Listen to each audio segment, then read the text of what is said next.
अस्सलाम वालेकुम रहमतुल्लाहि व बरकातुहू। हमने 10वीं जमात में इस साल जो बच्चे 10वीं जमात में पास हो गए उनका एक इंटरव्यू का सिलसिला हमने शुरू किया है, ताकि जो हमारे नाज़रीन जो देख रहे हैं, जो बच्चे देख रहे हैं, वो भी इससे कुछ सीखे, कुछ टीचिंग से ले और वो भी अपने आने वाले जो 10वीं के एग्ज़ाम है उसमें नुमाया कामयाबी हासिल करें। तो हमने वही बच्चे लिए जो इस इंटरव्यू में को लिया है जो 80 अबाउट नंबर लिए, 80 अबाउट उनका परसेंटेज है। तो उन्होंने कैसे स्ट्रगल किया, कैसे अपनी स्टडी की, ये सारी दास्तान हम इन बच्चों से सुनेंगे। और हमारा मकसद है कि इन बच्चों को भी मोटिवेट करना है कि इनका इंटरव्यू चैनल पर टेलीकास्ट होगा और साथ में बच्चों के जो इंटरव्यू जो बच्चे देखेंगे, जो वालिदैन देखेंगे, उनको भी एक हौसला मिले, इनको भी मोटिवेशन मिले कि हमारे बच्चे भी इस तरह से कामयाबी हासिल करेंगे। तो चलिए हम शुरू करते हैं। आज के इंटरव्यू सबसे पहली तालिबा है, हम उससे पूछेंगे इनका नाम। तो बेटा आपका नाम? शेख आयशा। तो शेख आयशा अब्दुल्ला, आप किस स्कूल में पढ़ते थे? अंजुमन गाजी इस्लाम हाई स्कूल। तो ये बच्ची अंजुमन गाजी इस्लाम हाई स्कूल गौतम नगर की है। आपने 10वीं जमात में कितने परसेंटेज हासिल किए? 92.40। तो 10वीं जमात में इसने 92.40 नंबर लिए, जो काफ़ी अच्छे नंबर हैं। इतने नंबर लेना तो बहुत सारे बच्चों के लिए नामुमकिन रहता है। बहुत सारे बच्चे ऐसे होते हैं जो 40 और 45 पे इत्तेफाक हो गए हैं, लेकिन ये बच्चे ने 92 नंबर हासिल किए। हम इसको इतने अच्छे नंबर देने पर मुबारकबाद देते हैं। तो सबसे ज़्यादा नंबर आपको किस मजमून में मिले? साइंस में इस बच्चे को 95 नंबर मिले। इससे लगता है कि इस बच्चे को साइंस में बहुत ज़्यादा दिलचस्पी है। तो 92 नंबर लेने के बाद आपको कैसा लग रहा है कि आपने जो सोचा था कि 92 नंबर मिलेंगे, और जब आपको 92 नंबर मिलने का पता चला तो आपका रिएक्शन क्या था? तो मतलब अच्छा लगा ये, मतलब उम्मीद थी कि 90 के अबाव आएगा, तो इंशाल्लाह मतलब हो गया वो कि 90 के अबाव। हाँ, लेकिन जब रिजल्ट आने वाला रहता है उस दिन तो बहुत धड़कने बढ़ जाती है। तो जिस दिन आपका रिजल्ट आने वाला था उस दिन आपको कैसा लग रहा था कि 90 के ऊपर आएगा या 90 के कम आएगा, और आप नंबर आप कैसे देखे? मेरा तो कॉन्फिडेंस लो गया था, क्योंकि एक दिन पहले से घर में सब बोल रहे थे कि 90 आना मतलब इतना नहीं है, बहुत मुश्किल है, बहुत तो बच्चे बहुत ज़्यादा पढ़ते हैं, उनका 90 आता है। तो इसके लिए मेरे को ऐसा था कि नहीं, अब शायद नहीं आएगा मेरा 90 अबाउट नहीं आएगा। जब रिजल्ट देखी फिर तब पता चला कि नहीं, 90 के अबाउट है। तो सबसे पहले आपको 92 नंबर आपने खुद देखे या किसी ने आपको बताया कि तुम्हारा 92 आया है, और तो उस वक्त आपका रिएक्शन कैसे था? मैंने खुद नहीं देखी, ये नंबर मुझे मेरी क्लासेस के टीचर ने बताए थे फ़ोन करके कि 92% है। जब तक मैंने अपना रिजल्ट नहीं देखी तब टीचर बताए थे, तब मुझे पता चला कि मेरा 92। अच्छा, 92 नंबर हासिल करने के लिए आपने अपनी पढ़ाई किस तरह की, यानी आपका डेली का शेड्यूल क्या था? डेली का शेड्यूल तो मुझे क्लासेस से हम लोग को एक शेड्यूल मिला था कि मतलब इस तरह से उसको करना है, सुबह कब उठना है, कब पढ़ना है। और मैं मतलब थोड़े 6 महीने तक तो मैं रात में जाकर स्टडी करती थी, और 6 महीने के बाद मैं सुबह जल्दी उठकर स्टडी करती थी। और मतलब स्टडी ज़्यादा की मैंने, और क्लासेस में ज़्यादा स्टडी हुई, स्कूल में ये सब मिलाकर मतलब स्टडी का टाइम 12 से 13 घंटे होता था। और स्कूल और क्लासेस के अलावा भी मतलब मेरा 3-4-5 घंटे स्टडी हुई। तो ऐसे कौन सी चीज़ें थी जो आपके परसेंटेज को बढ़ाने इंक्रीज करने में ज़्यादा मदद की? कौन सी ऐसी टिप्स है कि अगर परसेंटेज हमको ज़्यादा लाना है तो कौन सी टिप्स है आप हमारे जो नाज़रीन हैं उनको बताएंगे? टिप्स तो मतलब कि जो भी मैं मतलब आंसर्स वगैरह याद करनी थी, तो जैसे मैथ्स वगैरह तो ये तो मैंने क्लासेस से, हम लोग क्लासेस में मैथ्स के स्पेशल लेक्चर्स होते थे।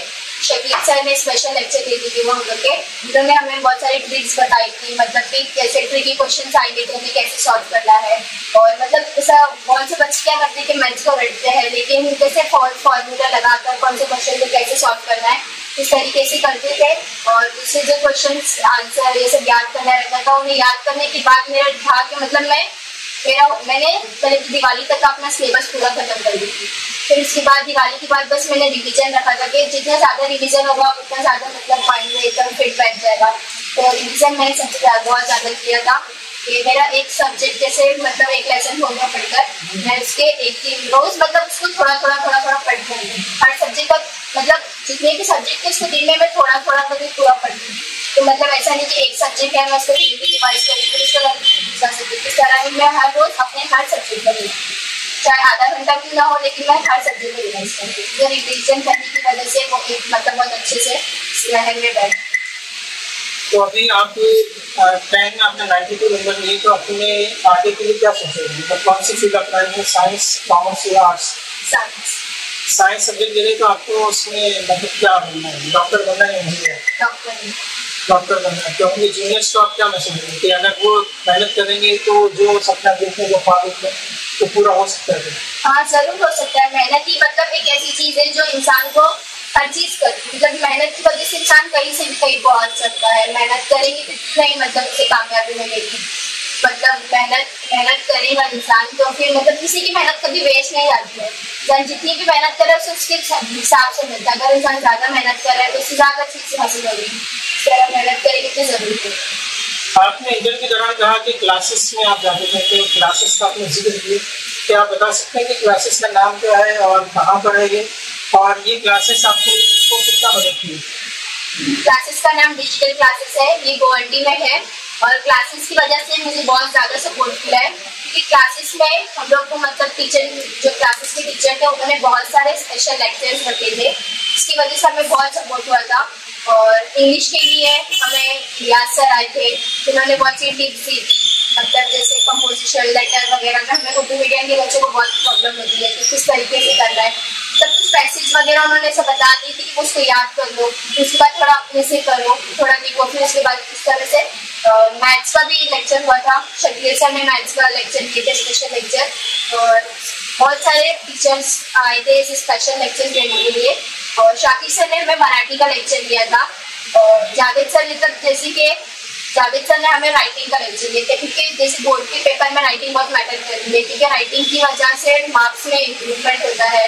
तो मार्क्स जाने का भी बहुत है, किसी मतलब बच्चा पढ़ने में अच्छा है लेकिन अगर उसकी राइटिंग नहीं सही है तो उसके वहाँ पर परसेंटेज कम हो सकते हैं। सर ने हमें बहुत मतलब बताया कि किस तरीके से हमें अपनी राइटिंग को सुधारना है। सर बहुत सारे स्पेशल लेक्चर्स हुए थे और ऐसा था कि टीचर सेल्फ स्टडी के लिए हमें क्लासेस में बुलाते हैं। संडे के दिन भी मतलब हमें ज़्यादा देर बुलाते थे ताकि हमारी स्टडी हो। स्कूल तो बंद रहती संडे के दिन, उसके लिए क्लासेस में टीचर ज़्यादा घंटे बुलाते थे और उसके बाद टीचर ने हमारे 5 पीरियड लिए, इसकी वजह से हमें बहुत सारा मतलब प्रैक्टिस हो गई थी। पेपर का पूरा मतलब शेड्यूल समझ गया था कितने मार्क्स से क्या आएगा पूरा मतलब दिमाग में से बैठ गया था। 5 प्रीलिम्स दिए थे जिसकी वजह से मतलब हमको बहुत सारा प्रीलियम दे देकर प्रैक्टिस हो गई थी पेपर में। और फिर टीचर मतलब कहाँ तक घर पे विजिट करते थे टीचर बच्चों के जाके कि बच्चे किस तरह से पढ़ रहे हैं, क्या कर रहे हैं। और टीचर ने पेरेंट्स की मीटिंग थोड़े थोड़े दिनों पे लगी है, महीने में सिर्फ पेरेंट्स की मीटिंग लेती, जिसकी वजह से पेरेंट्स को भी पता चलता था कि उनका बच्चा किस तरह पढ़ रहा है, क्लासेस जा रहा है, पढ़ रहा है कि नहीं पढ़ रहा है। तो टीचर हर एक बच्चे का मतलब उनकी पेरेंट्स को बताते कि तुम्हारा बच्चा कितना पढ़ने में है, तुम्हें क्या करना चाहिए, उन्हें कितना सपोर्ट करना चाहिए। क्लासेस के टीचर ने हमें बहुत सपोर्ट किया, बहुत मतलब बहुत ज़्यादा सपोर्ट। तो क्लासेस टीचर का तो जिक्र करें लेकिन टीचर का अपना नाम अभी तक बताना नहीं। टीचर का नाम समाधि है। तो हम उम्मीद करते हैं कि ये बच्ची जो सपना लेकर चली कि मैं डॉक्टर बनूंगी, तो हमारी दिल्ली तमन्ना है कि इस बच्चे के आगे में कामयाब करें।